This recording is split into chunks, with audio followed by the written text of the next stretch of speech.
Subscribe करें हमारे YouTube channel को और बेल आइकन को प्रेस करें हमारे लेटेस्ट वीडियोस को देखने के लिए।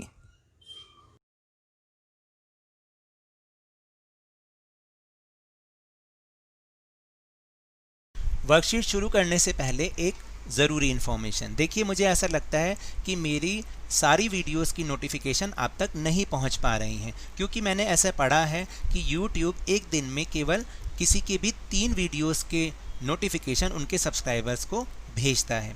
तो बाकी के वीडियोस देखने के लिए आप क्या कीजिएगा, तो आपको क्या करना है कि जब आप अपना YouTube ओपन करेंगे, YouTube ऐप ओपन करेंगे, तो उसमें नीचे कुछ टैब्स बने रहते हैं, जैसे होम, ट्रेंड्स और 3rd नंबर पे होता है सब्सक्रिप्शंस। आप उसको टच करेंगे तो आपको ऊपर वो सारे चैनल्स के लोगो दिखाई देंगे जिन्हें आपने सब्सक्राइब किया है। तो उसमें एक स्काई ब्लू कलर का लवनीश सर की क्लास का लोगो भी होगा।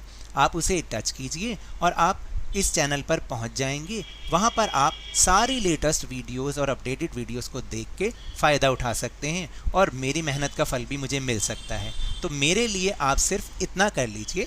Thank you very much. Hello and welcome to Lavneesh Sir ki class. This is Directorate of Education, GNCT of Delhi's worksheet number 5, and it is only for class 7 student. It has taken from the subject Social Science Geography, and we will understand the topic Human Environment in this worksheet. As you know कि last worksheet से हम environment के बारे में समझ रहे हैं। सबसे पहले हमने ये जाना कि what is environment and what are the layers of environment and what are their importance in our life। तो हमने ये देखा कि whichever is around us is called environment। चाहे वो कुछ भी हो, चाहे कोई things हों, चाहे people हों, जो भी हमारे around है, that is our environment। और फिर बहुत सारे एनवायरनमेंट की हमने लेयर्स के बारे में भी जाना। तो आज हम सीखेंगे, we will learn today human environment. What is human environment? So now let's start and understand with me. Human beings interact with the environment and modify it according to their need. देखिए, जो human beings होते हैं वो अपने environments से interact करते रहते हैं, हर समय करते रहते हैं। And modify it according to their need means कि और अपनी नीड के अकॉर्डिंग वो इसे मॉडिफाई भी करते रहते हैं, यानी जो उनके आसपास की सराउंडिंग है उससे वो इंटरैक्ट करते रहते हैं और उसको according to their need change भी करते रहते हैं। Early humans adapted themselves to the natural surroundings.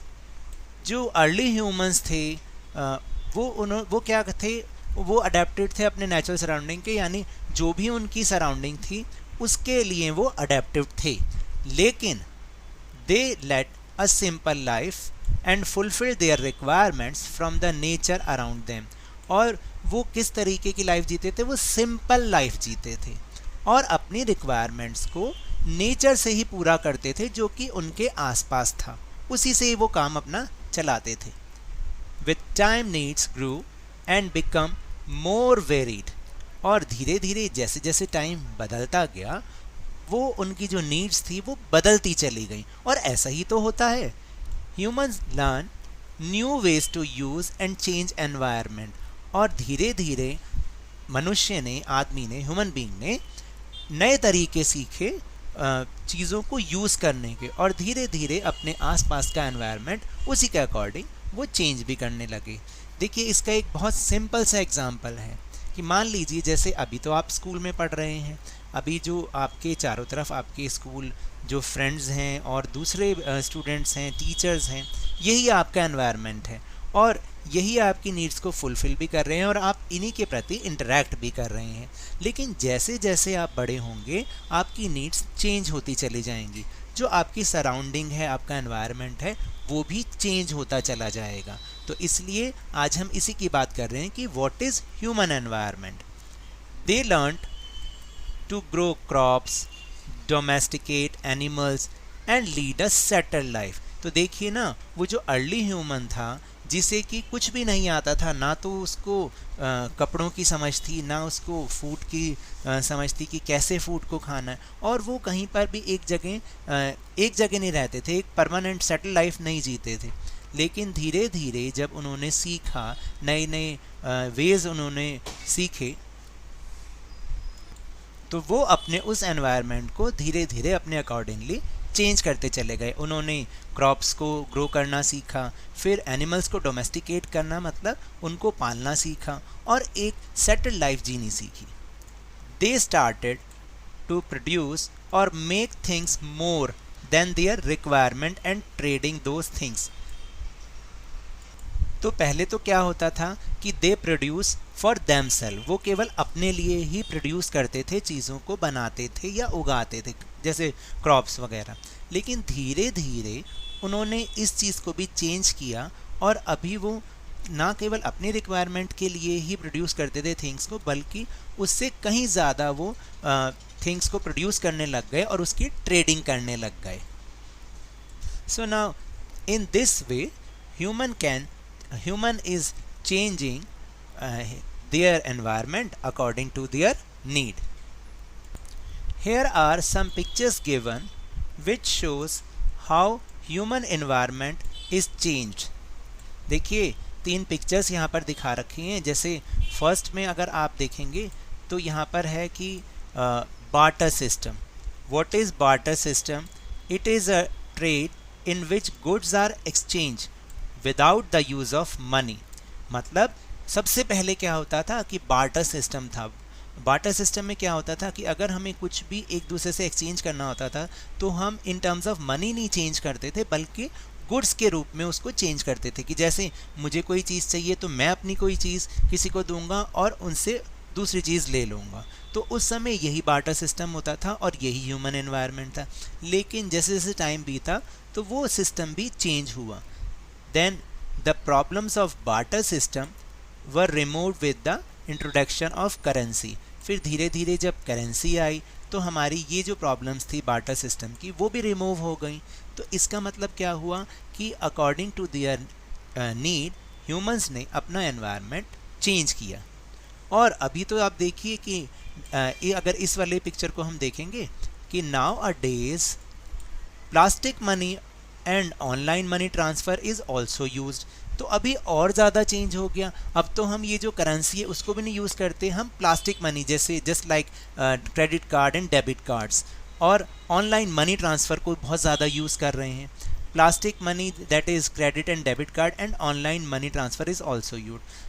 तो आप देखिए अभी तो हम क्या करते हैं कि किसी को हम पेमेंट भी नहीं करते, हम बोलते हैं कि ठीक है हम ऑनलाइन ट्रांसफ़र आपके अकाउंट में कर देंगे। या हम कोई चीज़ अगर परचेज़ करते हैं किसी ऑनलाइन साइट से तो हम उसको वहीं पर ही डेबिट कार्ड या क्रेडिट कार्ड से उसके जो मनी है उसको ट्रांसफ़र कर देते हैं। तो धीरे धीरे इस तरीके से ह्यूमन एनवायरनमेंट चेंज होता रहता है। Human beings started to come in contact of other people, and for his convenience and different purposes he made an environment of his own. तो देखिए धीरे धीरे ह्यूमन बींग्स जो होते हैं वो दूसरे जो लोग हैं अदर पीपल हैं उनके कांटेक्ट में आते हैं और फिर अपनी कन्वीनियंस के हिसाब से और डिफरेंट पर्पसेस को फुलफ़िल करने के लिए वो अपने चारों तरफ एक एनवायरनमेंट को क्रिएट कर लेते हैं। जैसे मान लीजिए कि उन्हें बहुत सारे जो कम्युनिटी पीपल हैं जैसे डॉक्टर्स, जैसे और बोल दीजिए कि जैसे बहुत सारे लोग हैं, पुलिस हैं और गवर्नमेंट है। तो ये क्या सारी चीज़ें हैं कि जब उसे उनकी ज़रूरत पड़ती है तो वो उसको अपने एनवायरनमेंट में इंक्लूड कर लेता है। जो ह्यूमन बींग्स होते हैं वो अपने एनवायरनमेंट में उनको इंक्लूड कर लेते हैं और इस तरह से जो हमारा ह्यूमन एनवायरनमेंट होता है वो डिफरेंट पीपल और डिफरेंट इंस्टीट्यूशंस के थ्रू वो हमारा एनवायरनमेंट बन जाता है। तो इसका मतलब ह्यूमन एनवायरनमेंट में बहुत सारे फैक्टर्स हैं और वो बहुत सारे फैक्टर्स कैसे होते हैं, अपनी नीड के अकॉर्डिंग होते हैं। यानी जैसी जिसकी नीड होती है वैसे वैसे ही उसका एनवायरनमेंट बनता चला जाता है। तो here are some components of human environment is given. Let's see political situation, means उसको जब गवर्नमेंट की नीड है तो उसने उस एनवायरनमेंट में पॉलिटिकल सिचुएशन मतलब पॉलिटिक्स को भी अपना इंक्लूड कर लिया। फिर individual just like doctor, nurse, teacher, इन सब की भी ज़रूरत होती है, तो ये भी उसके एनवायरनमेंट का ही हिस्सा है। फैमिली तो उसके एनवायरनमेंट का हिस्सा होता ही है, ह्यूमन एनवायरनमेंट का हिस्सा, क्योंकि हमारे चारों तरफ हमारे फैमिली मेम्बर्स तो होते ही हैं। एजुकेशन इंस्टीट्यूशन जैसे स्कूल्स होते हैं, हॉस्पिटल्स होते हैं और बहुत सारे इंस्टीट्यूशंस होते हैं जिसको कि वो अपने एनवायरनमेंट में शामिल करता है, और this is the component of human environment. Economic activity के लिए बैंक्स की ज़रूरत होती है। रिलीजन के लिए बहुत सारे जैसे टेम्पल हैं, मॉस्क हैं, गुरुद्वाराज हैं, चर्चेज़ हैं, वो भी ह्यूमन एनवायरनमेंट का ही एक पार्ट है। और बहुत सारे कम्युनिटी के बहुत सारे लोग, जैसे कि उसको होटल्स की भी ज़रूरत है, उसको जैसे अगर वो ट्रैवलिंग कर रहा है, ट्रांसपोर्ट में जा रहा है, तो वहाँ ड्राइवर्स की ज़रूरत है। बहुत सारी जो कम्युनिटी के लोग हैं उनको भी ह्यूमन एनवायरनमेंट का हिस्सा ही माना जाता है, क्योंकि हमें तो इन सब की ज़रूरत होती ही है। So there is a activity for you. Think about the lockdown situation and fill the following table.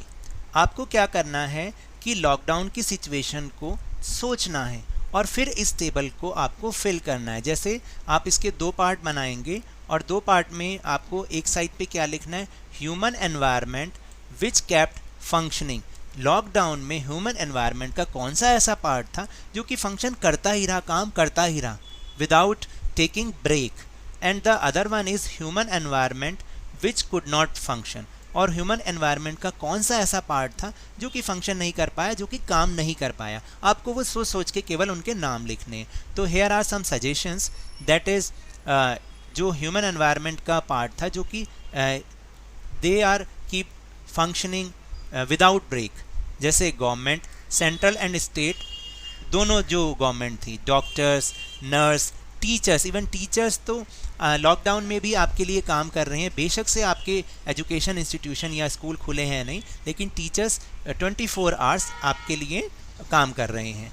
Shops of essential services like milk, ration and medicines, और जितने भी जो असेंशियल सर्विस की जो शॉप्स हैं वो लॉकडाउन में भी काम करती रहीं। बैंक्स एंड पुलिस एक्सेट्रा, और जो आप सोच सकते हैं उनके भी नाम इसमें हम लिख सकते हैं जो कि काम करते रहे। फिर वो एनवायरनमेंट का हिस्सा, ह्यूमन एनवायरनमेंट का हिस्सा जो काम नहीं कर पाया, जैसे रिलीजियस प्लेसेस। आप बताइए कोई भी रिलीजियस प्लेस खुला था? नहीं खुला था। आपके स्कूल्स, इवन फैमिली कैसे है? इवन आपने देखा होगा कि फैमिली जो है घर में ही बंद होकर रह गई। हम अपने फैमिली मेम्बर से, रिलेटिव से, वो भी तो हमारी फैमिली होते हैं, हम उनसे नहीं मिल पाए। दैट मीन्स फैमिली जो पार्ट है वो काम नहीं कर पाई, कोई भी आपस में हम मिल नहीं पाए, रिलेशन नहीं बना पाए। Many people from the community like labourers, जो मजदूर लोग थे वो नहीं कुछ काम कर पाए। People working in hotels, people working in various shops like cloth, utensils, जो भी ये डिफरेंट शॉप्स में काम करने वाले लोग हैं वो नहीं काम कर पाए। इवन पब्लिक ट्रांसपोर्ट भी काम नहीं कर पाया, नहीं चल रहा था। मॉल्स एंड थिएटर्स एक्सेट्रा, और इस लॉकडाउन में ना तो मॉल्स खुले, मॉल्स में जो काम करते हैं लोग वो भी काम नहीं कर पाए। इवन थिएटर्स में भी जो लोग काम करते हैं, आपके लिए एंटरटेनमेंट के लिए काम करते हैं, वो भी अपना काम नहीं कर पाए। तो इसमें आप इस तरीके से अपनी सजेशन भी लिख सकते हैं। So now that's all for this worksheet.